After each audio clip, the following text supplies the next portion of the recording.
Hello there, and welcome to Book Talk, episode 14, Grandmaster Demonic Cultivation, volume 3. The story's sad now. We're all sad. Coming to you live from Wei Wuxian's depression. That is both of us right now. I have the Yiling Laozu hairstyle, which is just to have a pat down, which is a look I love from him. And Sam has the classic, which is also a fantastic look. We are going to be discussing volume 3. If you missed the first 2 volumes, you can go back and watch our previous book talks. Will be all linked down below and on our various channels. If you are interested in other book talks, go watch them. They're also on our channels where we do other books. And as we're waiting for people to trickle in, I totally forgot every single thing we ever talk about at the beginning of these. Hi, Storm, to get people into it. Or to walk away from. Is your claw stuck? 1 second. Technical difficulties. My cat is stuck on my chair. There we go. Good job, girl. This book talk was originally supposed to be half of a month ago, but due to me getting a short gig and then being on ADHD medicated for like half a week, it was delayed. It's really hard to read sad stuff when you know all the sad stuff that's coming and you don't want to read it. Who knew it's hard to read something when you don't want to read it? Never could have seen that coming. Rowan says, you guys look great. Thank you. Thank you. I'm not done. I just had to be so with me. I've been having technical difficulties with my mic and stuff, but like I already knew that and I had a workaround and like that shouldn't have been an issue. But then I came in the garage then and I plugged my USB adapter in, and then my integrated webcam that comes with the laptop had me upside down, and so I had to figure out what was going on. So you're giving that. Oh, I'm gonna put up our spoiler tag because I almost made a joke. Also, there will be many, many, many spoilers today for the entirety of Grandmaster Demonic Cultivation, including the TV show and the anime and the audio drama and the book. So you meant all forms of the media? Yes, all forms of the media. Right, because we're not on the final volume yet. We're not on the final volume yet. And I'm not allowed to look at chat because CV understands how, like, people love talking about things, and I love talking about them too. Yeah, and I'm like super sensitive to spoilers because of the way that I enjoy media, which makes me a big pain in the ass for a lot of my friends. But they indulge me anyway, and I appreciate I say something. It you literally keeps me up at night sometimes. Yeah. But I only ever get upset if I ask somebody, I'm like, hey, please stop, or hey, I do consider that a spoiler, and then they fight me on it, because it's like, I get saying something because you yourself don't consider it a spoiler, or accidentally just something slipping because you're excited, and I don't hold that against people, but I have had to, like, oh my gosh, some people, anyway, not you, though. You and I have had like 1 or 2 discussions about it, but we've never like had a fight about it. So I don't want you to feel like I don't want you to ever feel bad about it, because like I said. I appreciate that. I'm adding in tags. Yes, please do. Because there was a non-communication with who was to set up today's streams. Typically, if they're like my book, I set them up. If they're CB's book, she sets them up, unless we're busy and then the other one just does it. I wasn't sure what time we were streaming today because I sent CB a message and then I fell asleep. And I assumed she set it up while I was asleep. And I think she assumed I set it up just because I'm generally quick to set them up. Yes. So we done not fucked up, but it's fine. But it's fine. This is my choice. Oh, yeah, very quickly, I will explain what book talk is since CB is going to summarize. It's already wild how differently my eyes look, and I've just started. But anyway, sorry. Book Talk is a book discussion series that CB and I do theoretically twice a month. One in the beginning half, one in the second half. Sometimes it gets altered and stuff because you know what? This is just a fun thing that we do, and we both have migraines and very busy lives for different reasons. But the idea is that CB picks a book that she really enjoys, and then I pick a book that I really enjoy, and the other one reads it. This way, there's always somebody kind of on the book side, regardless of how the other one feels about it. And this is just a fun way to force each other to read books and have fun talking about it. Absolutely. Okay, go ahead. I will be listening. Hit paste, and then we're good to go. Awesome. So today's book, we pick up. Fuck, when do we pick up? We pick up right after our nephew, the universal nephew, Jinling. Also, disclaimer: a lot of mispronunciations will happen during the stream, as neither Sam nor I speak Chinese, Mandarin. But we will try our best. And if you ever want to correct our pronunciation on something, as long as you are respectful, be polite and understanding. As I tell my husband every time he teases me about how I pronounce Spanish words, I am chronically Southern, is always going to have a tinge of an American Southern accent. I cannot stop that. I'm just bad at pronouncing things. Of really any language. Okay, Storm, you can come hang out on the desk now. I was just moving the keyboard. So, our story begins. Our story continues after the reveal that Meng Yao, who is who's now like the head leader of the cultivation world, we discover that he killed the body pieces that we have been collecting this whole time, who belongs to Ni Mingju, who is an old sect leader, or not old. He was not old when he died. He was probably like late 20s. Rip. The previous sect leader of the Ni sect. That we've been going around in the modern day timeline, collecting different pieces of his body, trying to figure out what this mystery is and how it's tied to Wei Wuxian being brought back from the dead. And by we, I mean Wei Wuxian, the guy in red on the cover, and then Lan Wangji, who's the guy in the white on the cover. The guy in black and red on the cover. Sorry, his colors are black and red, and there's other characters that wear black, but not. I guess the Wen sect wears red. I don't know. Anyways, this book picks up after Jinling, after who's Wei Wuxian's nephew, and really the entire cultivation world discovers that Wei Wuxian has come back in the body of a disgraced cut sleeve, aka gay person. And they're like, wow, that's Wei Wuxian, let's kill him, because he obviously did all of the bad stuff, even though he was dead when it happened.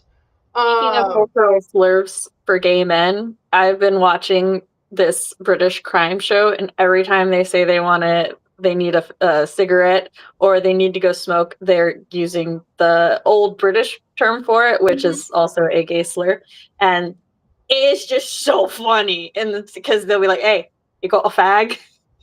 I'm like, yeah, in my closet. I know I said like cut sleeve, and I'm pretty sure the term cut sleeve is like a super romantic origin, even if it's used in like a derogatory manner. Yeah. But I mean, there are a lot of slurs that their original definition do not mean that. I think only racial ones typically don't have good origins or neutral origins. But like slurs for just about anything else, I'm pretty sure, were words for. Don't quote me on that, but from my experience with such words. So okay, I don't know. So I'm moving on. Yes, So go ahead. it's revealed to the cultivation world that Wei Wuxian is back, but our boy Lanzhan whisks him out of there after he is stabbed in the stomach by his nephew. This is done because Wei Wuxian is blamed for the nephew's mom's, aka the adopted sister's, death. And he was sad. Okay. So we're whisked away, and that was the end of last book. We open this book immediately with a flashback to the rising tensions in the cultivation world. I think they did not prepare me for that. I was like, the fuck is going on? Where are we? Did I grab the right book? And we get a look inside the Xiang sect, which is where Wei Wuxian and Jing Cheng grew up. And we get introduced to the fearsome Madame Yu, my opponent, my op. No, it's fine. Actually, I have so many feelings about her. And it is Madame Yu. Did you say you love her? I said Don't twist it. I didn't. I only saw the L of the face. Yes, I like her. She just has a problem. It's fine. We can discuss this later. Yes. Like during the stream later. I assumed. She's in my notes.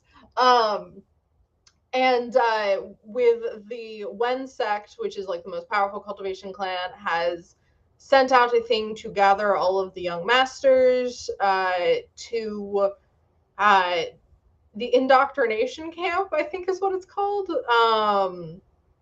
or the re-education. Anyways, scary name. They're concentration camps. It's their hostage situations. So all the young master go, and they're basically their swords are taken away. They're treated like dirt, even though they're like most of them are used to this very noble upbringing and like deference towards them. So for them to be mistreated, a lot of them are like, what the fuck?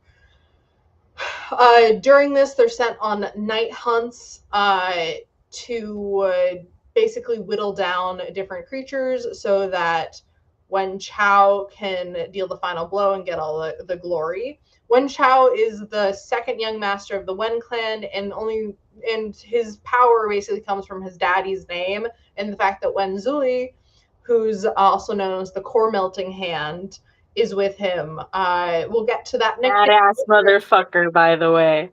Hate that he had to be our enemy. Yeah. He got dealt such a shit hand. And then Lanzhan, it's revealed that the cloud recesses, where we spent a lot of this first book, has been burned to the ground. The sect leader has been mortally wounded, dies. Lan Zichen, who is Lan Wangji's older brother, has gone into hiding, and Lan Wangji's leg has been broken, and his uncle is very injured. So Lan Wangji is doing all of this with a broken leg, which is relevant because they go and try and fight demonic beast, which is the Zanwu of Slaughter, which is a failed some sort of heavenly turtle that failed its ascent. So now it's not nearly as powerful, but it's also like super fucked up and has been hibernating for like 500 years after it went on a rampage and murdered hundreds of people. I would like to add an aside. Like, I was reading that part of the book while I was playing a game on my phone, and you like can summon little creatures and stuff. And so as I got to this part of the book, I unlocked a stone turtle. This adorable little stone turtle that watches my flowers, and I was like, "This is funny." But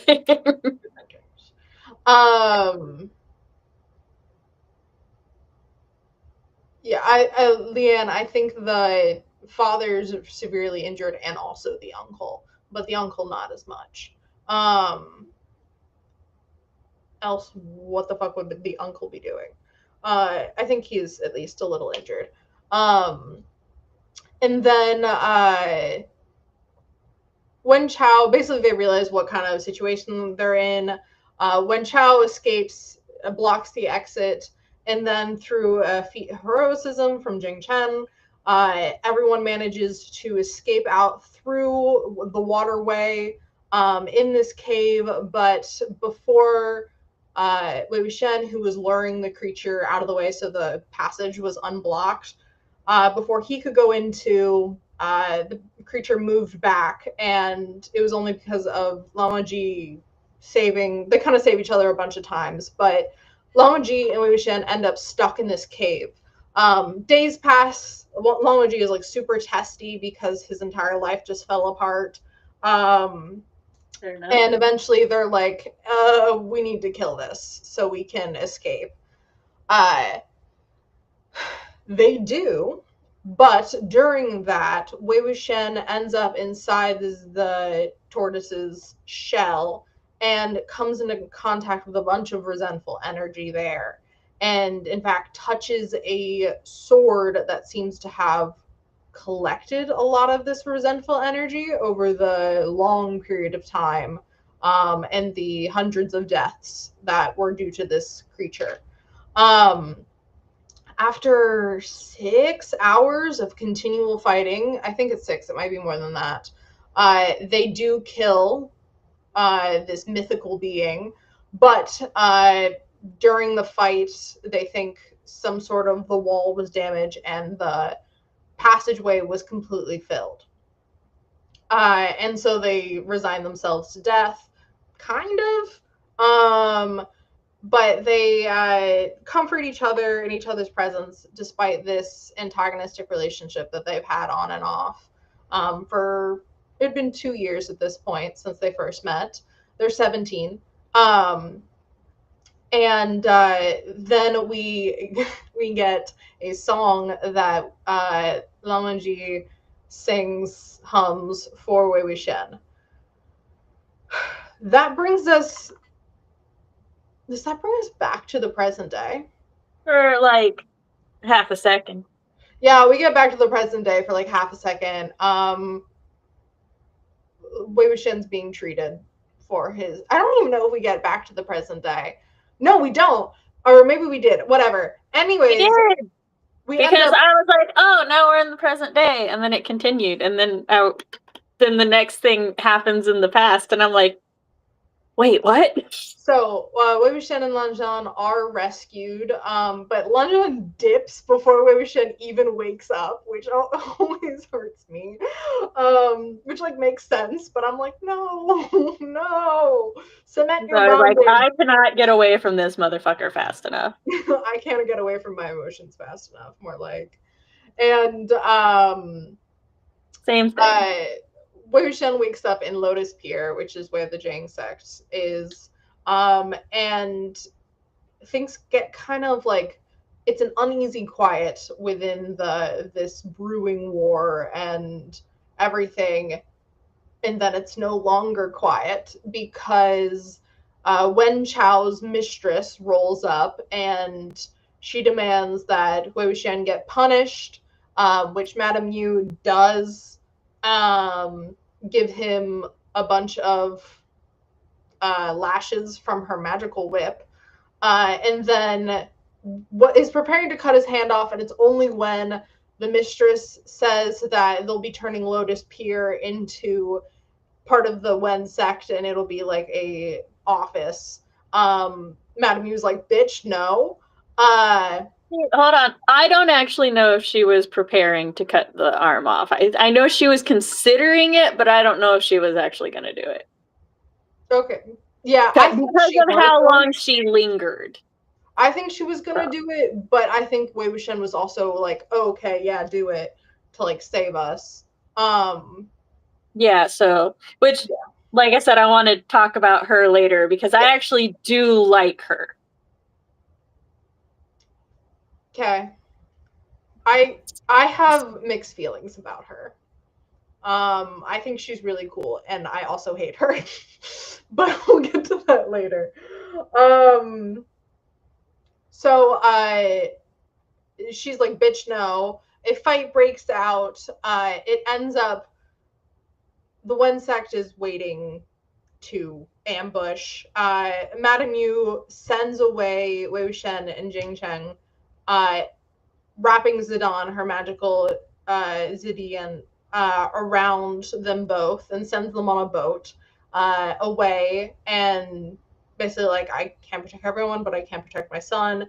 Orders Wei Wuxian to protect her son, sends them on away. They run into the sect leader of the Zhang sect, and he's like, unwraps them. What's wrong? Finds out what's wrong, rewraps them, and then sends them on their way again, which is fucking hilarious. And then sends them on their way again, and they of course sneak back as soon as they can, and I overhear a conversation revealing that both of Jiang Chen's parents have died, and also witnessed the horror of the bodies of a bunch of all of the people of their sect, basically, piled up and dead. And the one sect speaking terribly about their family and like their last moments. Yes, Storm, this is a great time for you to get up on the desk. Emotional support. Yeah, which makes me sad every time I read it, because of course it does. That then they leave again, and Jang Cheng, with a lot of emotions, attacks Wei Wuxian and blames him verbally for what happened, but it is acknowledged that it would have happened probably either way. But it's not a fight because Wei Wuxian doesn't fight back, but they end up just an emotional release of energy. And they end up going, okay, we need to go back to where Madame Yu grew up, because that's where their older sister, Zhang Yanli, is. But on their way there, Wei Wuxian is getting food, but when he returns, he finds that Jiang Cheng is gone, and he thinks he's gone back to the sect to try and retrieve his parents' bodies, which he had talked about. So he runs back, and he discovers that with the help of Wen Ning, who is a Wen sect disciple he had one interaction with years ago and was nice to, which is like a mini flashback within a flashback, because MXTX love her flashbacks. Jiang Cheng's golden core, which is the source of all your power as a cultivator, has been destroyed, and he's been beaten. Wen Ning helps escort them both to Yiling, where we meet Wen Qing, who's Wen Ning's older sister and a like well-known doctor, and she's very high up in the Wen sect, but she's like a chill person, like not a terrible person. Like if you're gonna have a Wen in charge of your territory, you hope that it's her. And then Wei says, we can go to Boshin Senren, which is his mom's teacher, the immortal that lives on the mountain, and she'll help us. She'll give you a golden core back if you tell her that you're me. And so Jiang Cheng was blindfolded, sent up this mountain. But while that's a week later, in the city at the bottom of the mountain where they're supposed to meet up, Wei Wuxian is ambushed by Wen Chao, Wen Zuli, and the mistress lady, and they easily defeat him because he's not feeling well, and drop him into the burial mounds, which is basically the catch-all of fucked up shit we don't want to deal with in this world, and is absolutely overflowing with resentful energy. We then pick up 3 months later. Jiang Chen, with a working golden core and Lamaji have been hunting down, the Sunshot campaign has begun, which I love that name for it. The Sunshot campaign is all the major sects joining together to shoot down the sun, take down the Wen sect, which the symbol is the sun. And they come across or we see it happen from the mistress's perspective, but Wei Wuxian has been using resentful energy to work with spirits and ghosts and fierce corpses and all sorts of dastardly things in the dark.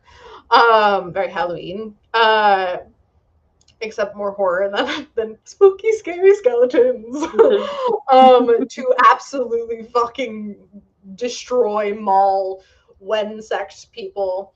And then they come upon the act of him finishing off Wen Chao and Wen Zuli. And Wen Chao is in an awful state, as he should be. And that's when Wei Wuxian, or that's when Lanzhan and Lian, and that's when JC and Lanzhan show up, and they realize what's happening. Lanzhan is third line showing up is his iconic "Come back to Gusu with me." We gotta purify you. Come back to Gusu with me. We have a failure of communication, and then I think that's when we pop back to the modern day for a little while, right? Yes. I literally read this today, and my brain's like, I don't know. It's because popping back to the present honestly feels more disruptive than anything.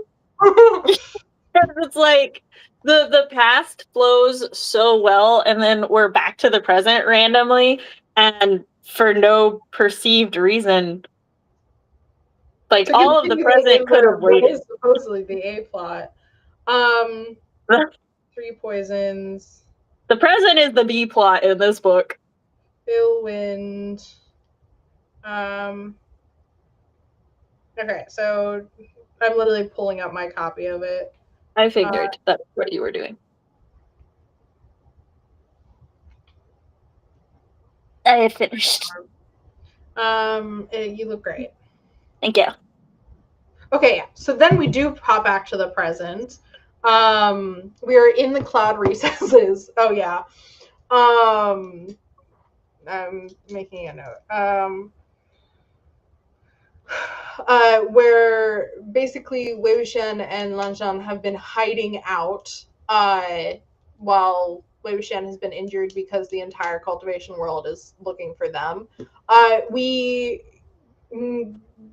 find out through some research with Lan Zichen that Meng Yao, who's Jin Gong Yao, who I just call Meng Yao because it's disrespectful and he deserves it.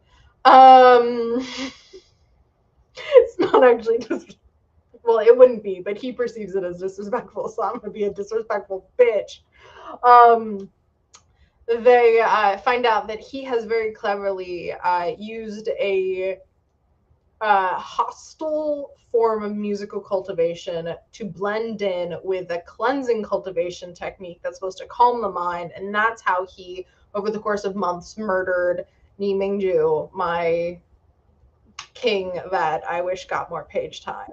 And then Lan Zichen is having emotions about this because Meng Yao is his sworn brother. And are they gay? And he's like, hey, I believe my brother believes you, but I believe Meng Yao. So we're kind of at a impasse here. I need evidence. And then he tells the story and plays his fucked up flute solo. He's like, oh, by the way, this cottage, this is where my mom spent her whole life her whole marriage in solitude because my dad saw her and fell in love with her and she didn't love him back. But she killed one of our elders for a reason that I don't want to investigate. And my dad married her Probably anyway. so she wouldn't have to marry the dad, and it backfired. Married her anyway. That's there's the prevalent fan theory that I agree with. We can talk about in a sec.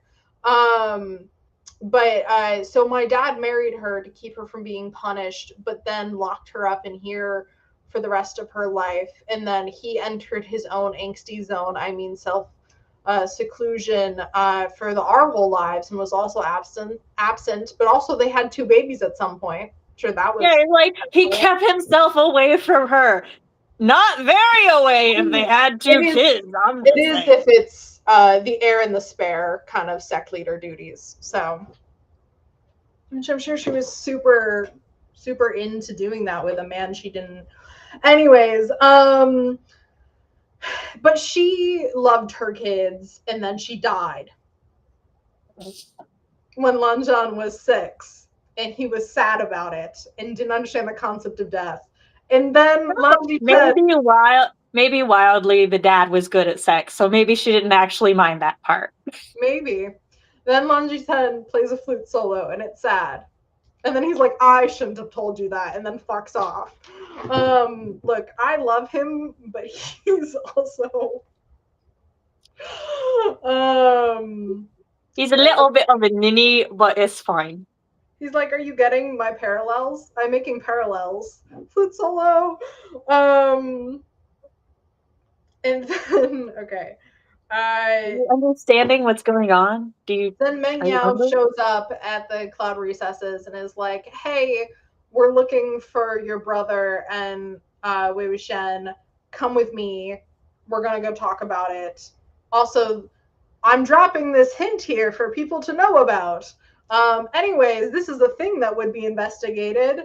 And then he fucks off. And then so Lan Zhuten follows him. And then Lanjan and Wei Wuxian go investigate that thing they were just told about.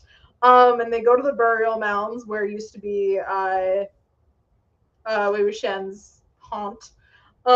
Meeting our boy Wenning along the road, also having a cute scene where they're totally eavesdropping on this family, and flirting, getting hot and heavy. And then so take off our headbands. And then we get to the burial mounds. We're being sad. And then we come across the Neiman Slaughtering Cave, which is where we used to hang out. And it's just filled with children. So all of the juniors from a bunch of sects are tied up in there with immortal binding cables. They think they've been like someone. They think Wei Wuxian hired bad guys to put them here. He walks in, he lets them all out with with Lanjan's help and Wenning's help. Among the juniors are the romantic we have the junior quartet, who we have been, my boys, I've been waiting for you. The Avengers assemble. This is my Avengers Endgame, is these 4 boys hanging out. We have the romantic, we have Jinling, we have Lan Xizhui, and then we have Lan Jingyi. And right as all the kids are like let out, then of course all the fucking adults from the sects show up. But except for Lan Zhitan and Meng Yao, I wonder why. Sounds like it was a trap. And Wei Wuxian is like, wow, people really do hate me. Flashback time. Yet again, because this book is just flashbacks stacked on because the present is now the B plot. We need all the context. Then we get a flashback at Phoenix Mountain, where it's a discussion conference event after the Sunshot campaign. Tensions are rising between Wei Wuxian and everyone else. He's responds to someone showing off by also being show off, except his is cunty. He goes and he's like, okay, I'll do the whole thing blindfolded. Goes, waits down on a tree blindfolded, and then did not remember the scene the way it actually is. Is viciously assaulted and does not know how he feels about it. Like, part of him's like, I'm a little turned on, but also, excuse the fuck out of you. I've been so violated. Yeah, And then, I like, realized how many times he like resisted. he on page is not okay with this. The Like, only I thought it like, was. I think as a trauma coping mechanism, he was like, well, maybe she's just shy and I wouldn't want to embarrass her. And I'm like, sir, no. No. Baby boy. My memory of that scene was a kiss, a surprise, and then he's into it. It's not like that. At all. No, that was just, I don't know what version of it was in my head, but it wasn't that. I think that I have that for later. So this is we're almost done. That happens. He doesn't know who it is. He thinks it's a girl. Then he gets up and finds Lawanji punching trees and being, get away from me. I'm Batman.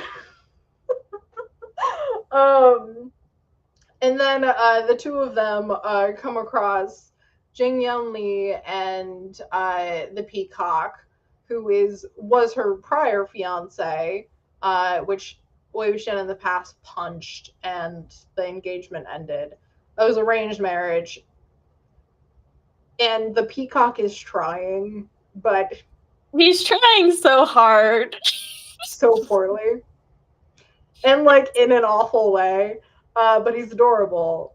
But also no. Um, it becomes a whole thing when the fuck ass cousin, that's the guy that was originally trying to show off before, shows up again, is a brat. Everyone's having emotional issues. Madame Jin ends up showing up. Yanli officially declares, she's like, that's my little brother. Yes, I'm getting involved. Which, awesome. And then the Peacock confesses that he wanted her to be there, and then runs off into the woods, and his mom chases him, fully like 20 something years old. And then there's a little bit more in the book. What is the fucking ending of the book? Them being all like, I'm here to kill you because you fucked me over and you fucked me over, and oh, you didn't fuck me over, I'm just here. That happened much earlier. We get back to the Xiang sect. Yeah, we have Lamaji shows up. This is after the war. Come back to Gusu with me. Wang is drinking a lot and surrounding himself with ghostly beauties, and throwing flowers at Lamaji, but that's not part of his depression arc. And then that's him.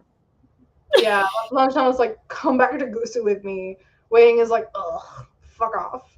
Goes and be sad around his sister. She emotes at him. We get a flashback to like his first night at Lotus Pier, which is super cute, and like the three bonding of them.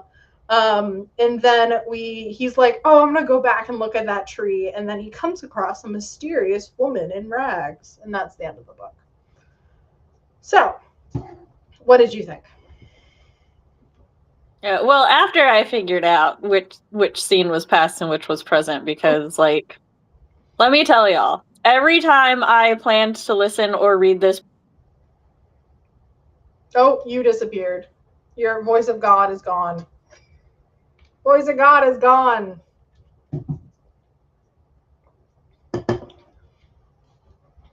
Bum, bum, bum. Let me see what in chat that we can look at. Sorry, my phone went to sleep, so voice of God was disconnected. Did you hear any of what I said? I heard every time you went to listen. Oh, every time I went to read it, I was in the depths of like migraine hell. So that did not help navigating the timelines. But What? after, so I would like go back to re-listen to the beginning of something to be like, oh, okay, we did switch time and or location. But I enjoyed the fact that like we were given so much exposition and everything from history's point of view, and now we're getting it from the actual, like what actually happened, not just what was written by the victors. And I really enjoy when novels do that. Mm-hmm. What are some of the instances of that change that you can remember?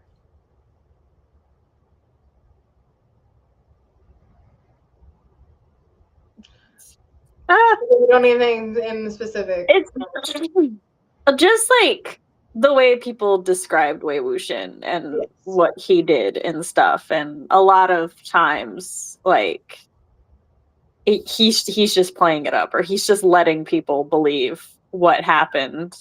So he murdered all these people. Him being like, did I? Did I? I don't remember that.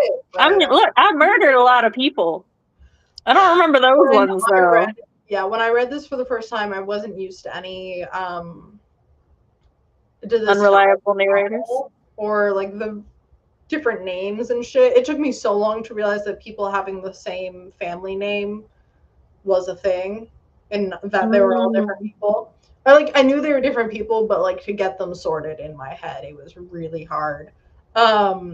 And the time travel was not helping, or like the time switching around was not helping. But I don't think it fucked me up as much because I did watch a lot of the show before I went in and read the novel, so I knew a lot of this. I almost every time I've experienced a story, except the first, I've known what happened during the Sunshot campaign, like the entire past story in almost its totality, because the way the animated show is told, which is a decision.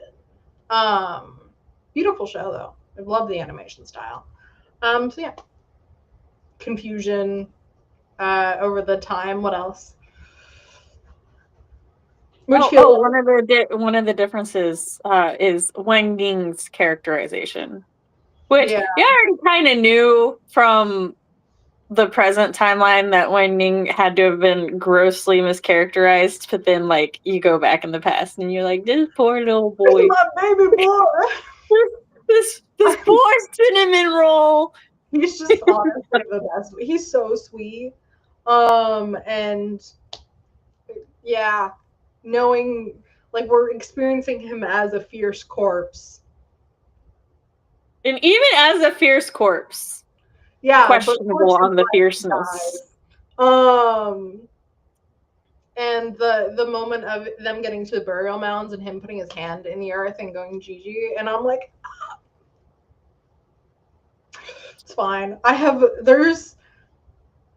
yeah, so just overall I enjoyed the book. And the different things. I like the song thing being how he recognized him.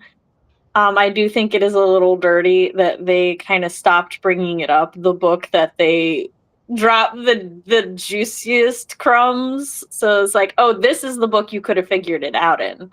And they stopped reminding you. And I'm like, oh, about the song? Yeah. Well, I guess we didn't spend that. As soon as we got back to the present, it feels like he's like, oh, that's how. Yeah. Yeah. So I do kind of wish we had a little bit to put it together before Wei Wuxian immediately goes like, oh, that's the song. Like, I don't remember if I figured it out or I got it spoiled. I figured it out, but I don't want to say like, oh yeah, no, I definitely figured it out, because like you said, it's literally like he does the song and then it's like, I know how, and I'm like, yeah, you could have given me like 2 seconds. Yeah. What do you think of the progressing romance? Other than, we can talk about the kiss now. Well, okay, look, Long G boy had some issues, but I like how the romance itself progresses, minus that one scene. Especially like because Wei has I think Wei's figured out how he feels about Longy, and so now he's like being a little gremlin and a little menace about it. But he's exploring his own feelings now, like when they're, pushed against each other and stuff, and he's like, oh, I like this. I'm gonna keep us this way. You're like, I didn't have to do this, but that I'm pretty happy with how it's turned out. So I enjoy that fact because I think the relationship has kind of been like Long G had unrequited affection for Wei. Wei wasn't like against it or anything. He didn't think about it being an option, but then he thought about it being an option, and now he's feeling like, maybe this is an option I can explore. And I'm like, I feel like that is how quite a few people do experience romantic attraction, is like there is a switch that they can be like, oh, this isn't an option, so I'm not gonna. But then like you choose to pursue it, or at least I feel like that's how I experienced romance. I always chose to pursue somebody and then let the feelings develop after that. So I feel like Wei can look at all the symptoms right now and be like, okay, really, I enjoy these symptoms, but the actual cause, I don't know if he's letting himself acknowledge what it is, because I still think he has this inferiority complex. Like, this is not worthiness that kind of permeates his entire fucking story. Yeah, that he's not good enough for Lan Wangji. Yeah. Mm-hmm. There's definitely a little bit of that, but yeah, so I think he knows, but he's not ready to acknowledge it. Like, he subconsciously knows, but he's not ready to be like, honestly, I think he consciously knows, he's just not ready to accept it. So he's just not, because he's really good at compartmentalizing. Yes. So I think he knows. He's just like, no. I'm not going to deal with that right now. Yeah, we're not going to deal with that right now. We're just going to keep being us and having fun and just enjoy certain things a little. We have a murder in the cultivation world. People are trying to murder me. You're like, it's not the time. And I want my nephew to like me, and I'm also sad about my child not being in my life anymore. How'd you feel about that? Oh, yeah, he was like, there'd be a little one, and I'm like, did you adopt? Did you have a kid? I need more information on this. When I was reading this, I'm going to say this spoiler free. Don't worry, I've thought about how I like to make sure. Okay. When I was reading this for the first time, the text messages and Snapchat videos I sent Rowan surrounding the little one. The mystery of the little one is insane. Like, I'm pretty sure, like, Rowan, this, like I've said before, Grandmaster is the reason Rowan and I are friends. Like, it's the, I picked them up from, like, in town when we were at college. And, like, we had one class together, but I had a car and it was bad weather or something, or it was night. And then they and their friends were watching Untamed, and I was like, I think I know this story. Because I had watched some of the animated show at that point, or read some of the comic, I don't remember. But I ended up reading the book and sending Rowan my live reactions. And the way I was like, Rowan. So actually recently isn't the first time Rowan's gotten lots of emotions from me over a piece of media. See, for me, with the little one, I could easily see it be. Oh, you're gone. You're gone. You're gone. And I was so interested in what she was going to say. I know she'll say it again in a second. Oh, you're back. So with the little, I have to play with my phone apparently. With the little one, I could see it easily being a thing of he found a child or he found a baby and decided this is his child now and that he will take care of them, especially during a war-torn time, and it could have reminded him of the situation that he was in with his parents having died and stuff. Or see, I have a much harder time believing he fathered a child just because like we know that when he was 20, he was like, I've never even had a kiss. You being like virgin. What? Yeah. So it's like unless that Yeah. And he that died. like triggered something in him, but he dies shortly after that. So it's like it just timeline was it doesn't make sense for him to have actually fathered a child. Yeah. But I really want to know what it is because it can't be like a niece or a nephew because like I don't think it would have just I think it would have And his just said nephew's like right over there. yeah, right, it's like his nephew is a teenager, but so yeah, so unless like between the kiss and the time he died he fathered an infant and didn't get to spend a lot of time with them, is definitely some sort of found child that he's blocking out hardcore from the narrative. Yeah. Rudely. The fact that the little one isn't mentioned up to this point is wild. And I don't think he's mentioned because I definitely would have, you would have like noticed. And I would have fucking clocked that shit. Like, because I know, obviously.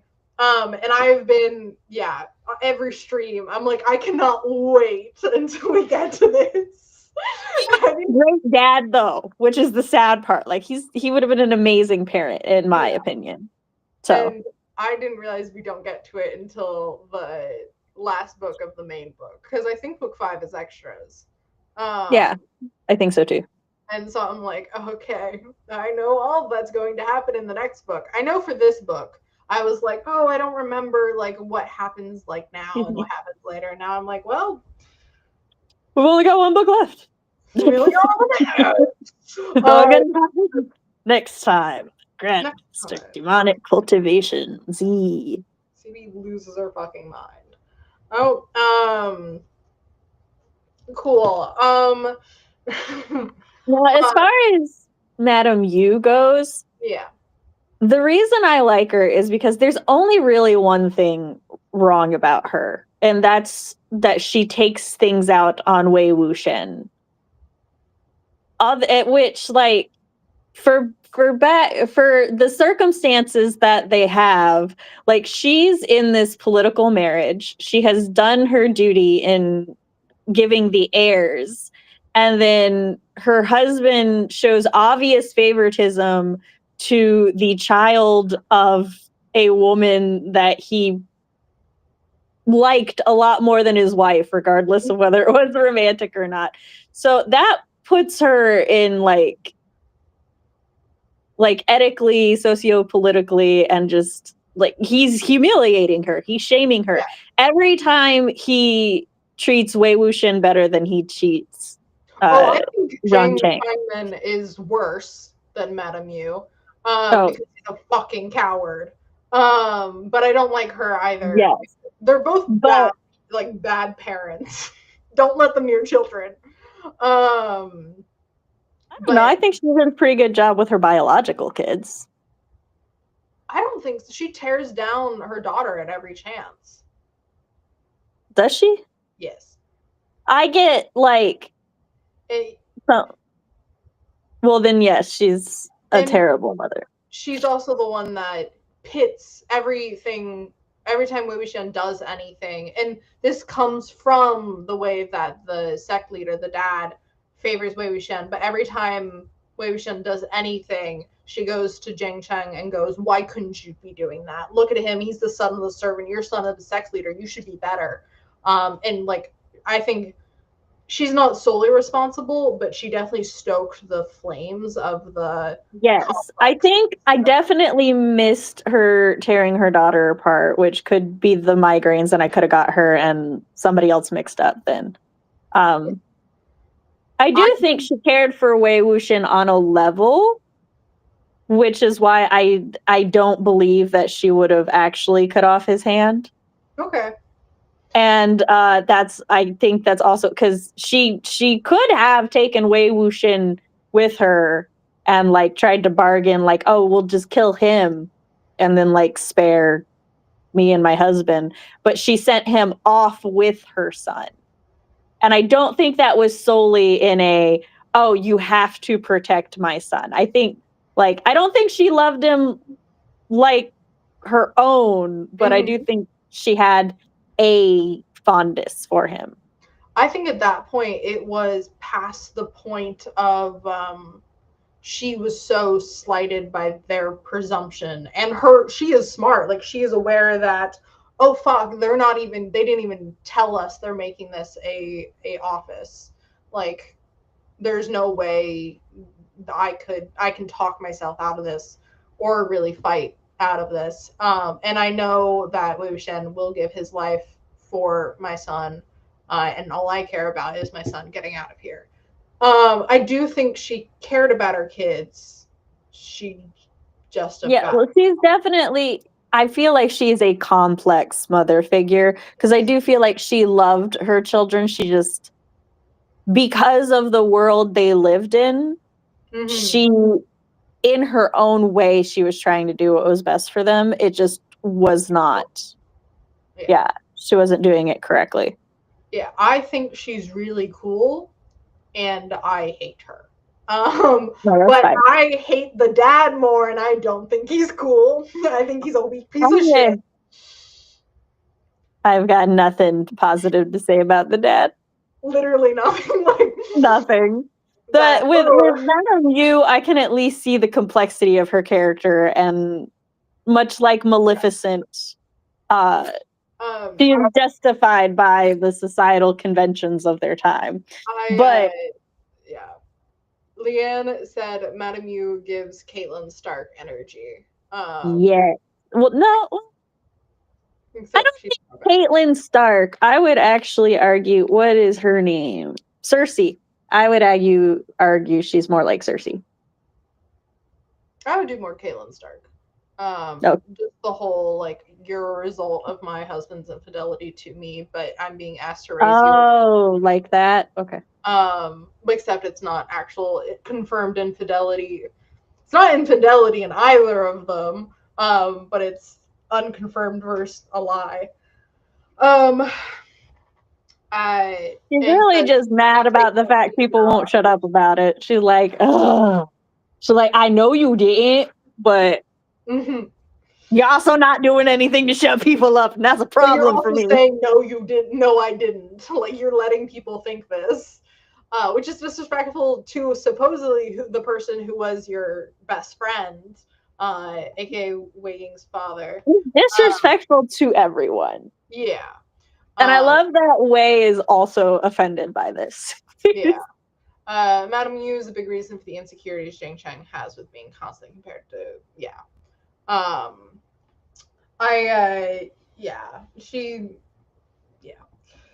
I think the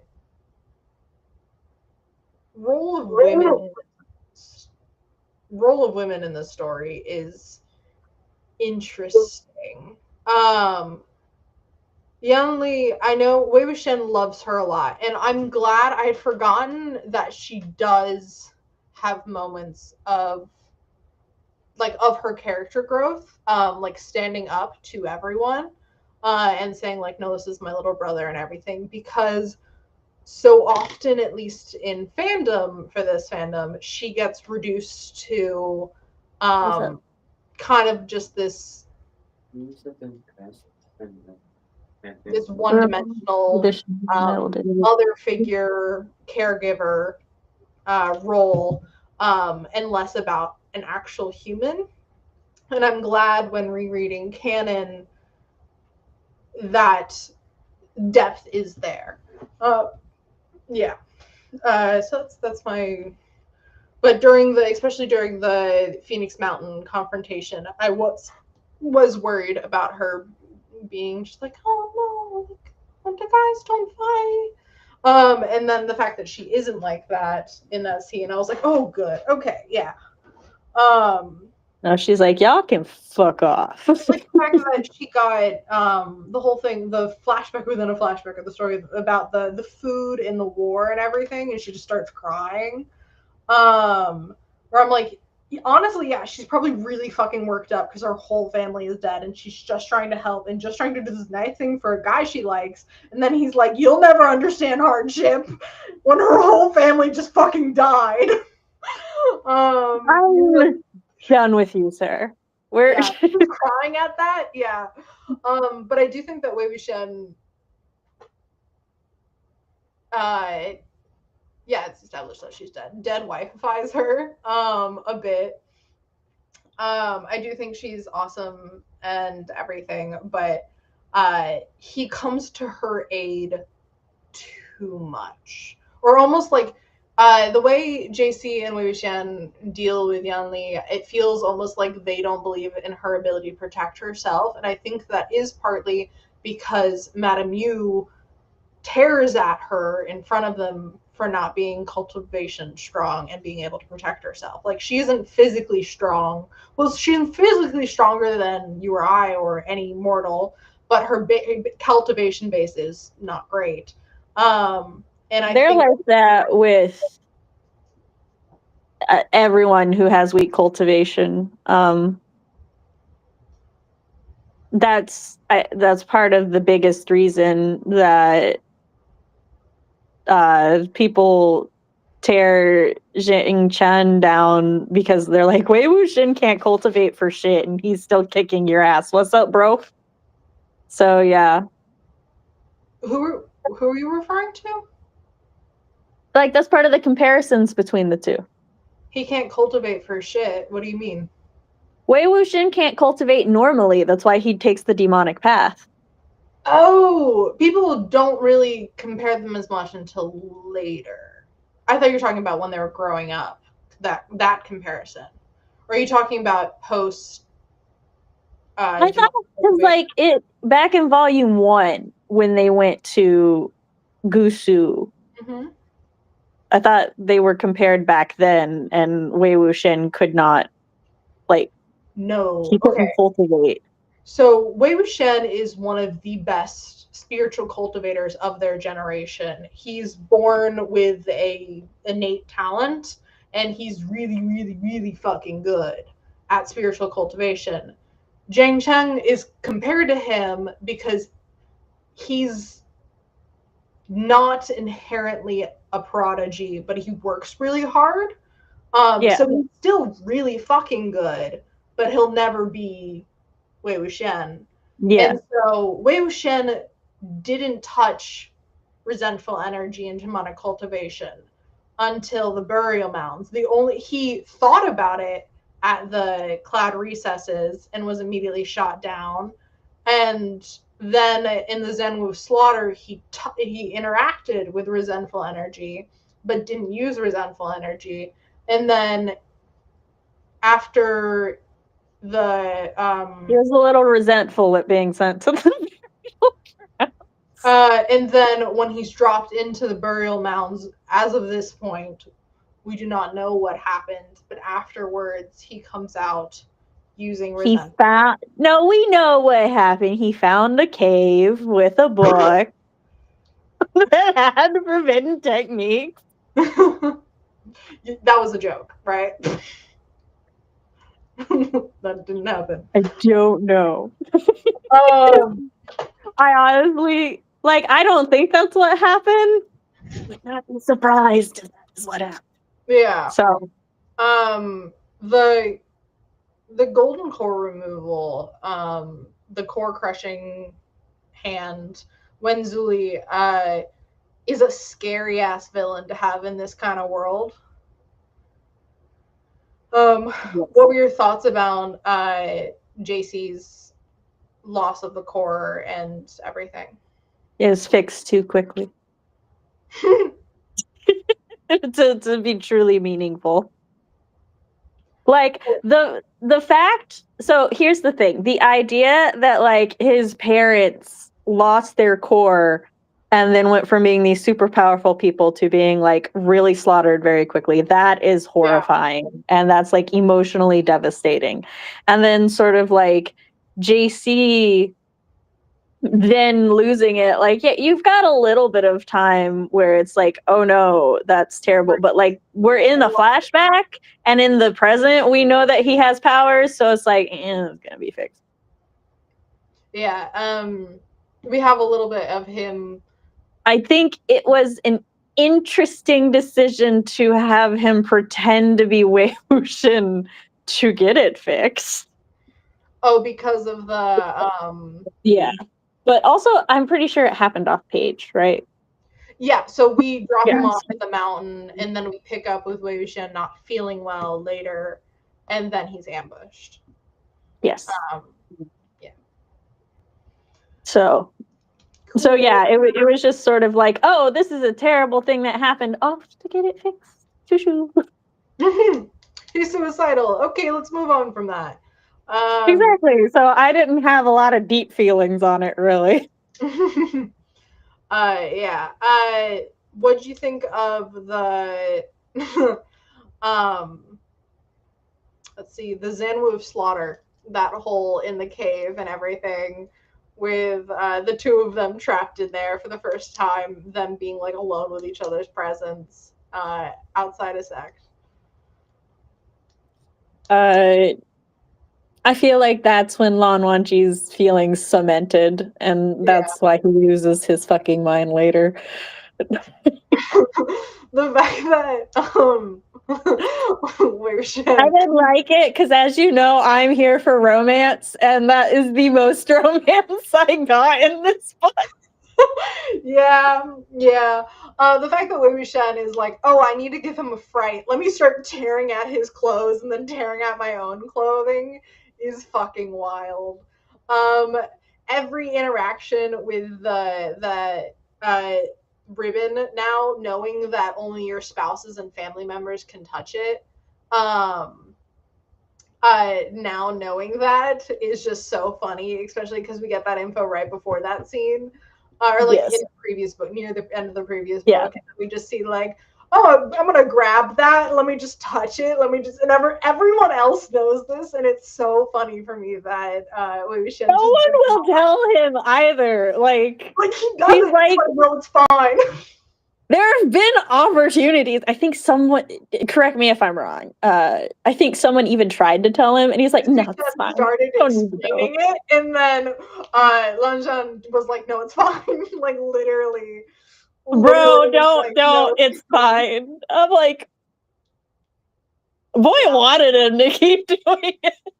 Yeah, he's like, no, I like it. I like it when he touches me in the thing that he's not supposed to touch. It's fine. It's fine. Shout out to the live action show where they have it's a whole different plot over there, but they have it's wild. They have this whole sequence where they're in the cave. So we get the cold pond at the cloud recesses in the book, and then they slip underground in the show because the ground, and they end up in an underground cave where the stringed instrument,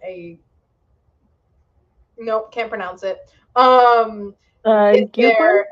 Yeah, and it's letting off spiritual energy, and it's throwing Wei Wuxian back because he's not registered as a Lan sect member. And so Wenji takes off his forehead ribbon and then ties their wrists together. And then so they're both protected. And then they go up forward. He's even remembered now. A Lan sect ancestor pops into existence and they bow to her, which is during the show they do the 3 vows like of marriage, and that's just one of them. And it's also the fact that like you're not supposed to wrap it around like anyone to touch it, and everything. So I just that is so funny that they're like, hey, this is the marriage ribbon. Okay, we're gonna wrap it around them right now. Guys, get it. It's gay. We can't say it's gay, but it's gay. Censorship. No, it's gay. We know it's gay. Everyone knows it's gay. But yeah, we also in that we have the jealousy of Lamanji with the Mian Mian, and then we got it a bit with Wending with drunk Lamanji, and then we got the whole like just his entire thing with Mian Mian, being like, "Oh, you like her?" And Lamanji's like, "Yeah, he's her. so pretty, but That's he's who so I like."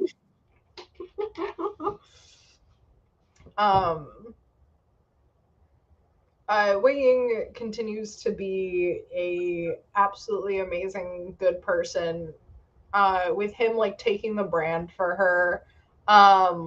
When also the fact that out of all those young masters, only two of them didn't let her just get murdered. Because I know there's like so much pressure on like their actions will reflect back on their sect and everything. But it was just kind of like one of those. There's a lot of mob mentality in these books. Yes. And the horrors that can be done when you're in the anonymity that comes with being in a crowd. They're not even subtle about it. Yeah. Like, because that one guy that was all like you didn't even do anything to me. I'm just here to show you that if you go against the world will go against you. And I'm like, damn, fuck off, man. And then like, not even, you did absolutely terrible things and therefore I don't think you should be free. No, it's you're trying to be different and I don't like that. And then we do get, at least in that scene, then we do get like Wei Wuxian being like, "Oh, this has happened before, but this time I'm not alone." Like him having Lamanji there, is amazing. And then the last point on my little list is talking about Madame Lan, Lamanji's mom. The main theory in fandom is that the elder tried to essay her, and she killed him. And then that ties into like a crime that wouldn't be like that wouldn't be something that would be publicized in the cultivation world, because the Lan have this image of purity and righteousness and doing what's right. And so a crime like that brought to trial would make the sect look really bad. And the sect leader, the dad, coming in and basically doing the only way he would be allowed to marry her kind of thing is if it saves them face. They deal with the unknown scandal of the sect leader and the new sect lady going into seclusion, but they don't have to deal with this scandal of one of their elders having attempted to assault someone. And the fact that like just the absolute ick from him using, it's really hard to not view it as him using this terrible situation to marry the woman that he loves that doesn't love him. I understand fandom wanting to give him the benefit of the doubt. However, I think that's what he did. Like, wait, giving who benefit of the doubt? But their dad. Oh, yes, I agree. I also think he's an absolute awful person. I don't think it gives him the benefit of the doubt at all. But like, oh, sorry, I misunderstood what you meant then when you said the absolute ick. It's like fandom would rather it be him saving her from execution or something, because otherwise it portrays him in a really terrible light. And I'm like, no, I think he's just terrible. Oh, no. The absolute, like, people being like, there's no way that he isn't super being scummy and slimy here. Oh, he is 100%. Yeah, and then with Lan Zichan being like, I don't want to know. being like,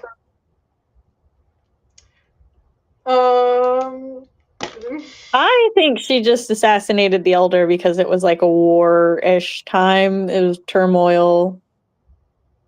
I don't think it was. I wish we got more about her history. What makes you think it's a warish time? A wartime? Like that's just the setting of the universe. Like the clans are the clans until post Sunshot campaign, they didn't have peace. They did have peace. They had peace, and the when were the issue. It was a very slow, like, we have peace other than the when. Yeah, but that's not peace then. But there wasn't conflict, or we don't hear anything about conflict between the other great sects or minor sects. I'm pretty sure we did. In the first book, when they were talking about like the different issues and stuff, like pre-Sunshot campaign, and then during the like that the one clan that's a issue with the Wens. The one that the mistress is from? I think so. But which one's she from? I don't know, some random place that never gets mentioned. 1 second. Well, it's also like in a cultivation set like this, like they're hunting demons and yokai and stuff every night, right? Yeah. And so like that automatically kind of makes it warring-ish.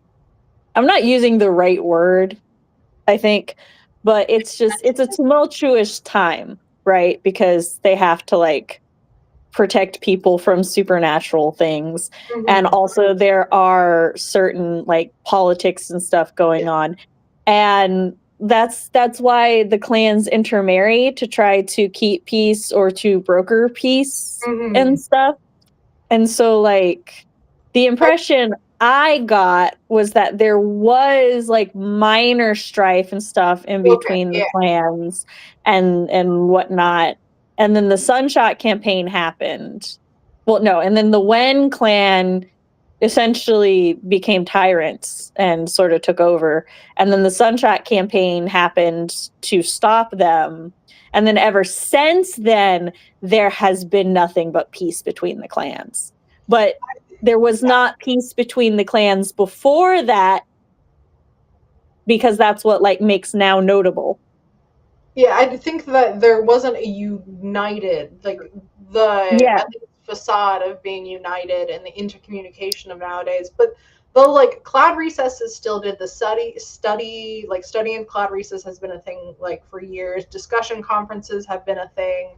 I do think there was a intermingling. Like I don't think it was to the point. No, all I'm saying is that like, so if for whatever reason a different clan was like, oh, if like we kill this guy, like things would be better because he's kind of shitty, I would not be surprised. Whereas like now it would be like, oh, hey, you can't do that because we're all united. Whereas back then it's like, oh, so and so killed this person from my clan, and then it's like, y'all deal with that.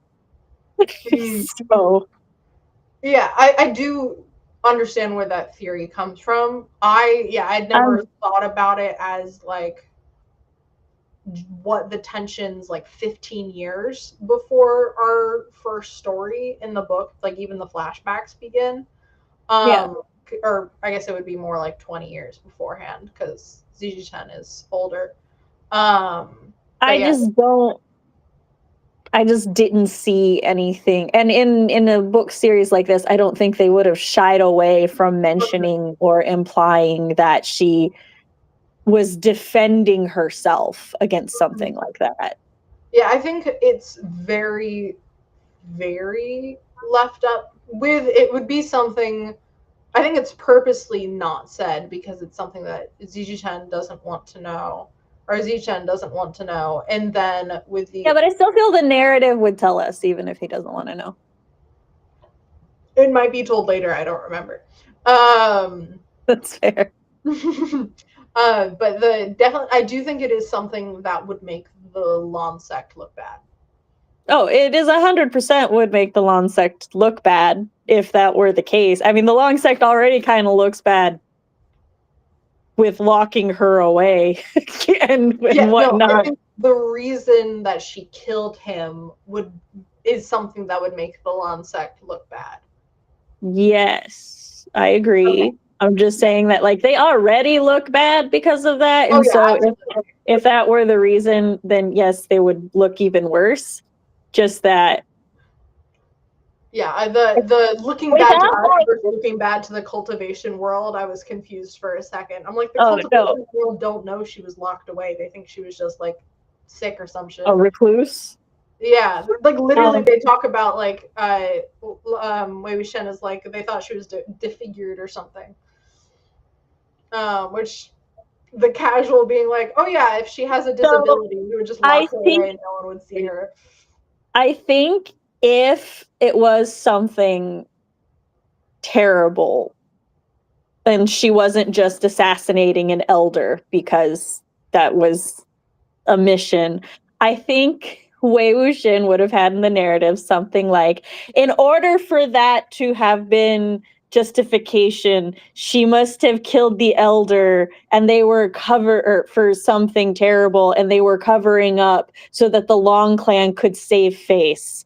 And, like, because that's kind of how the narrative tells us things, is that Wei Wuxian makes these great leaps in logic, these very vague leaps in logic, so that the reader knows, oh, there's something going on here.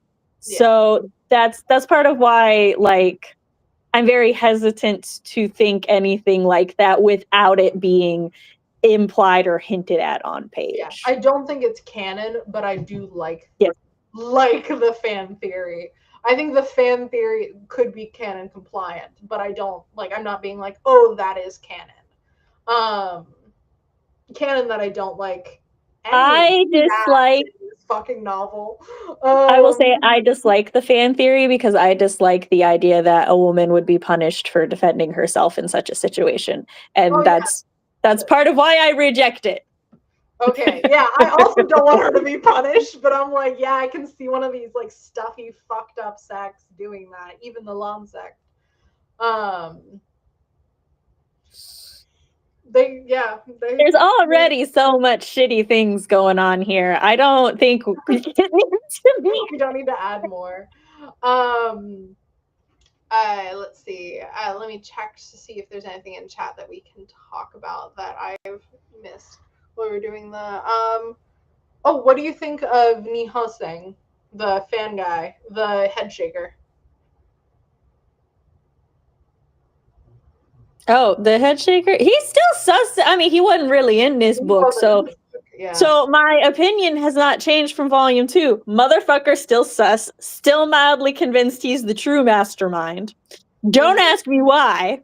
Let's see. But no, there's more to that motherfucker than what is going on. I don't know what. But I'm convinced of it. If I get through this entire series and he literally is just what he seems to be, I'm gonna be so upset. You're like, no, rejected. No, this isn't true. Excuse me while I go read the director's cut where it shows that he is in fact the true villain. But yeah, no, I 100%, ever since he came on page, I've assumed he was shady and that there's something up with him. So Lungi has already composed the song. He's already so far in love. I think he's in infatuation at this point, but having composed Wang Xian at that point. Yeah, he's got a little crush. I think he has, like, during the cloud recesses and everything, I do think he develops feelings for Wei Wuxian, but I don't think he falls in love. Like, I don't think it was instant love or anything like that. Instant infatuation. There's stages of affection, which a lot of people kind of forget that when they read romance, is that it's like there's stages of affection, and honestly, what a lot of people refer to as love at first sight is really they're like attracted or infatuated. And then like those feelings grow deeper and they eventually do fall in love. But like because it's like hindsight's 2020, you know, oh, I'm madly in love with you now, and I've had feelings for you since the first time we met. So it was love at first sight. When that's really like I think people contribute the ending to the beginning. Mm-hmm. So we have Rowan thirsting, I'm assuming, over Burial Mound's Wei Wuxian. In every version, he's extra sexy when he's depressed. Oh! They just look at him. Look how much titty is showing in this. He just is so sexy when he's the Look, out of context, I'm just like, why is Rowan thirsting over dead trapped zombie Wuxian? No, I know it's not actually a zombie, but then you're like, he's so much sexier. I'm like, oh, okay, never mind. Context the doesn't need. Yes, the junior quartet, Wei Wuxian's ducklings. His new children. Peacock's cousin thinks he's the main character. Leanne asks, was it a surprise to you that Wei Wuxian has never kissed anyone before? No. No. Honestly, again, I'm going to say things that CB won't enjoy. I, since he has come onto page, have related to Wei Wuxian's personality so hardcore. I relate to Wei Wuxian a lot. Yeah, but you always get mad at me when I say I relate to a character you want to thirst over. Yeah, but I don't. It's not thirsting over Wei Wuxian. It's like it's appreciation of his physical beauty, and then wanting to be him, but also relating a lot to him. So there's no you can relate to Wei Wuxian. Yeah. So, and one of the things that, as I said, Wei and I have in common is that we are irredeemable flirts. But just because flirting is fun, because other people's reactions to flirting is great. So the fact that like he's this insatiable flirt who has in fact not done anything, I'm like, that is amazing. Leanne says, in the show in the scene, Yanli uses the word for blood brother for Wei Wuxian, not Marshall's ex brother. So that's precious. Not Didi instead, just Didi, I think. I know it's like a thing that Wei Wuxian refers to her as Shiji instead of Gigi. Yeah.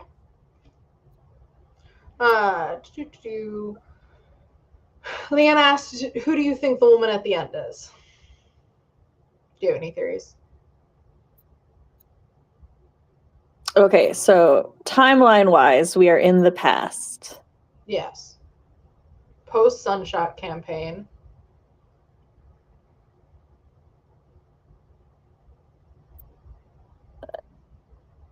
I'm trying to remember.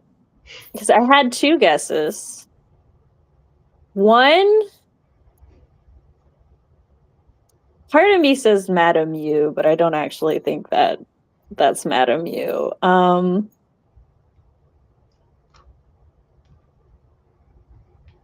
I don't remember who the other is. So I'm going to say Madame Yu, or it couldn't be the sister at this point because the sister is. We just saw her a second ago. Yeah, we just saw her. She's still fine. See, that's the problem. I'm trying to remember where everyone is at this point in time. Ming Ming, maybe? That was her name? Mian Mian? Perfume pouch? Yeah, Mian Mian. We don't actually know her name. That's her name. Maybe he has a baby with Min Yet Min. Maybe he and Perfume Pouch Girl have a baby. I'm laughing at you attempting to say her name, not at your theory. Leanne said, I always thought Madame Yu didn't hate Wei Wuxian as much as she said. She certainly dislikes him, and I thought it's more that she hates the situation surrounding him. Yeah. I think she hates what he represents. Yeah, that's my thing. That's why I said I think she's kind of fond of him. I think she's in a very complex situation where she was fine with Wei Wuxian himself and she was okay with him.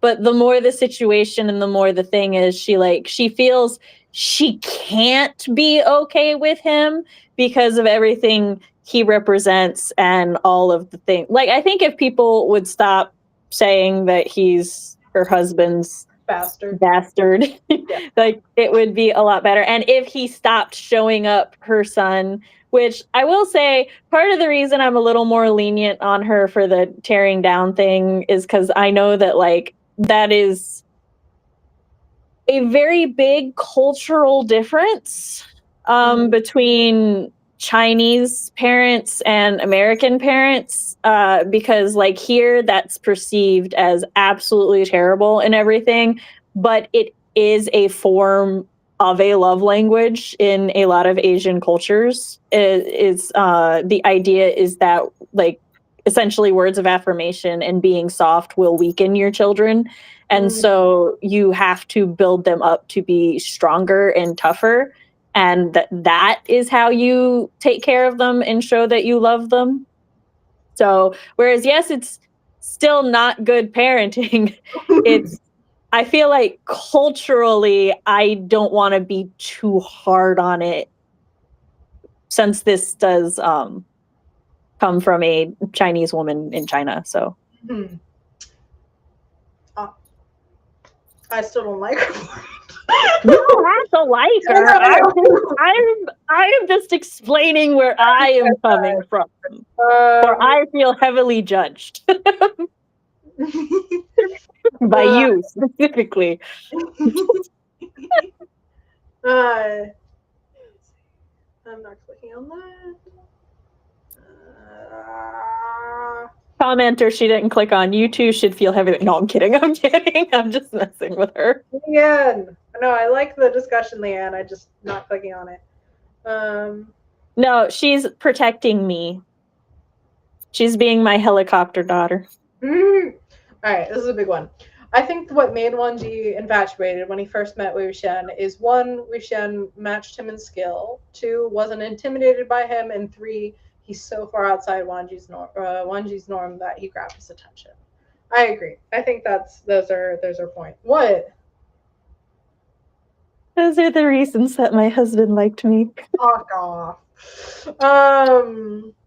But him being You tell me to fuck up. No, literally though. I asked him when we were teenagers, I was like, what do you even like about me? And he said essentially it was that I stood up to him, I didn't take his shit, and I challenged his ego. So I'm just saying.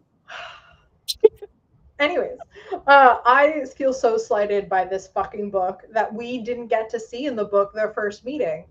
In every other adaptation, it is a beautiful fucking scene, and then in the book, it's like, no, we get one line mentioning that it happened. Is it in volume 5, maybe? Maybe it's in the extras or something. That would be volume 5, right? Yes. I'm not going to check the summary, but you could always double check the summary if volume 5 is just extras. You know I don't read summaries. I have volume 4 on my shelf. My uncle accidentally bought me volume 4 of... See where volume 4 ends.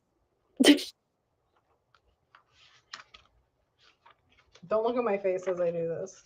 Okay. I will stare instead at the not lotus on my forehead. I was just trying to go with flower-esque thing. Because, like, I wanted to do the... What's it called? Kuyong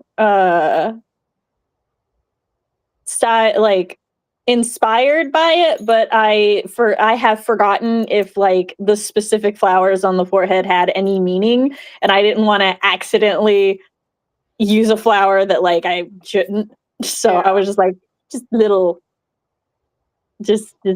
vague hint that this is a type of flower. So, because, like, I don't think it's cultural appropriation to do makeup inspired by cultures and stuff, if it's just makeup because it's just a form of decoration. But if the makeup has cultural significance or meaning, then I do think one has to be very respectful and intentional and make sure that you are using it appropriately to its meaning. I'm trying not to look at you, but you looked up at me and thus we made eye contact. Stop crying. I keep opening up to the wrong part.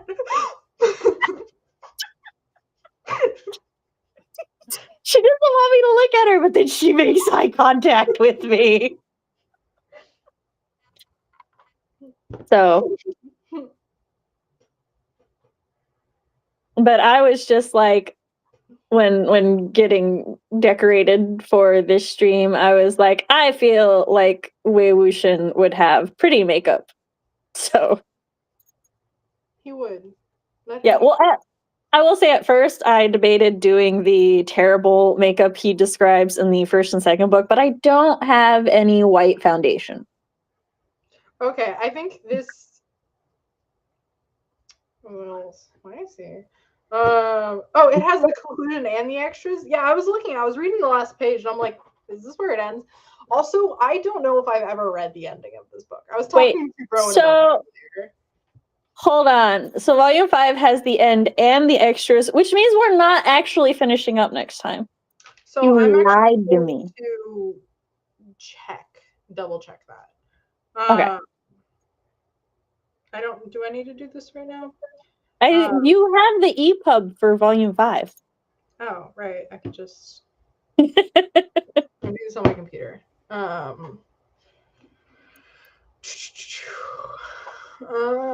Scroll back. Oh, there it is.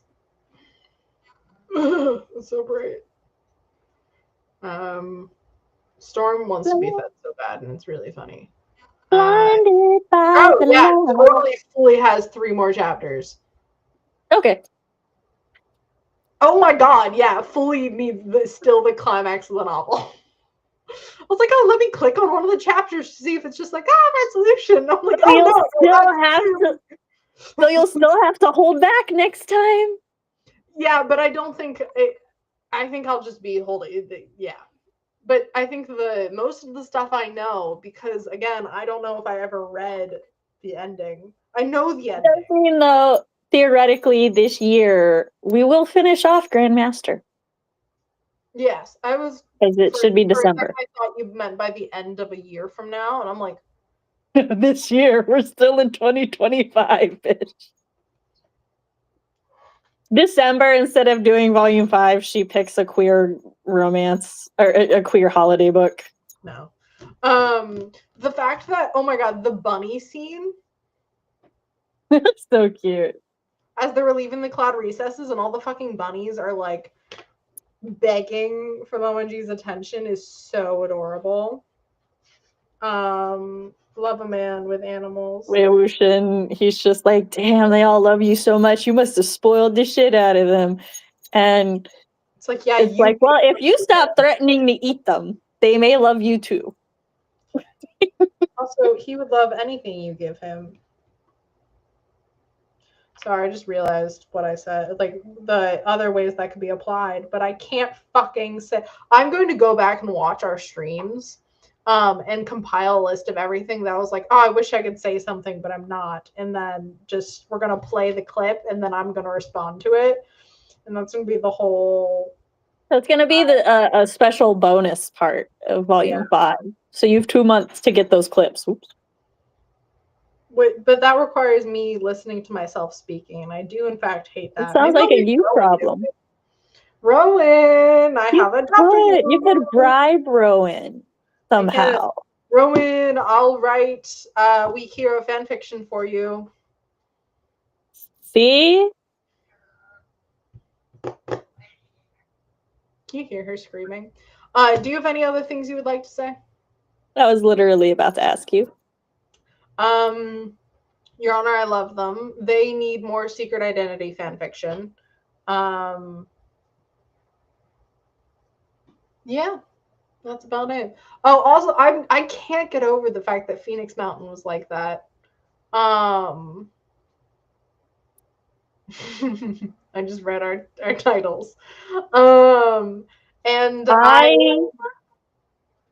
I would like to say that I mildly fucked up when I put the red dimples on. It kind of follows like my thing. However, I have a real dimple on this side. I should have painted that. It totally goes into the one on this side. I only have a dimple on one side, so. Oh, Sorry, wait, no. Reading the back of the book. My dimple is right here. Oh my god, is there art of that scene? I think there is, right? Does that come later? So, we're done for today. I know to put this down because I'm just gonna start reading it and sitting there. Next time, which should be tomorrow, for All Halloween, because All Hallows Eve is technically tonight. So for Halloween, we are going to discuss In the Forest of the Night by Amelia Atwater Rhodes. It is technically book 1 in the Den of Shadows series, which wasn't actually considered a series until I think book 4, because they all take place in the same universe, sort of in the same timeline, but otherwise the stories of each are not connected. But this is a book I read when I was 12.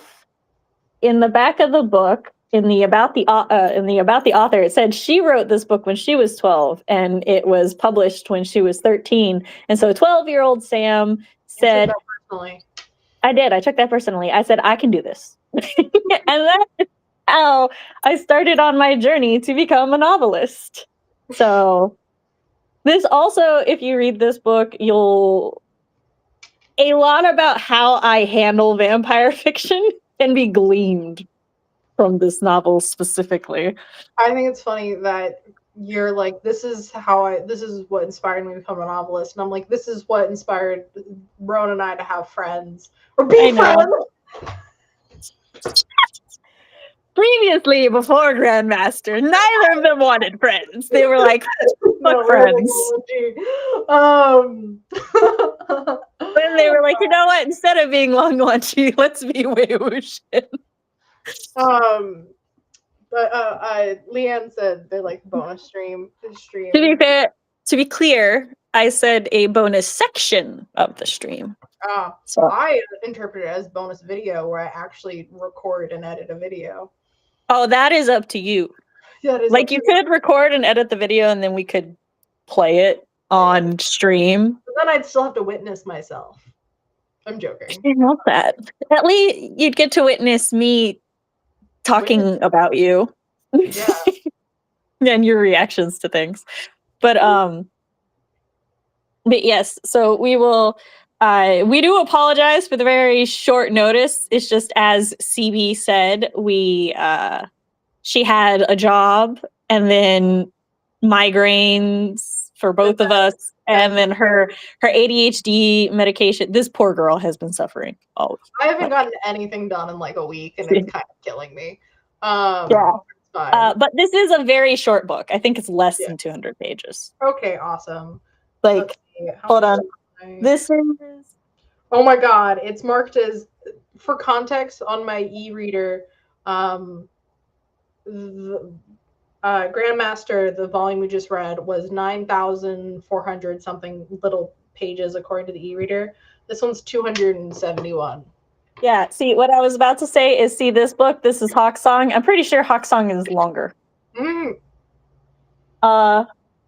But yes, I look very forward to it. It is because this is a vampire novel that I specifically picked for October, because Halloween, that we're doing the streams back to back instead of just pushing them like we normally would. So also, like I said, because it's a really short book and Stevie reads quickly. And I used to read this book annually. The way I spent maybe 3 hours yesterday trying to get through like a paragraph and a half of Grandmaster, and then today with my meds just posted up in bed and read the entire rest of the book in like 3.5 hours. Rowan got to witness my commentary. The power of drugs. Hey, prescription. I'm prescribed by a doctor that has a degree. Awesome. Also found the settings for my read aloud so I could speed them up. So books won't take as long if I, But all right. So hopefully we'll see y'all tomorrow. And thanks for coming. Bye. Bye.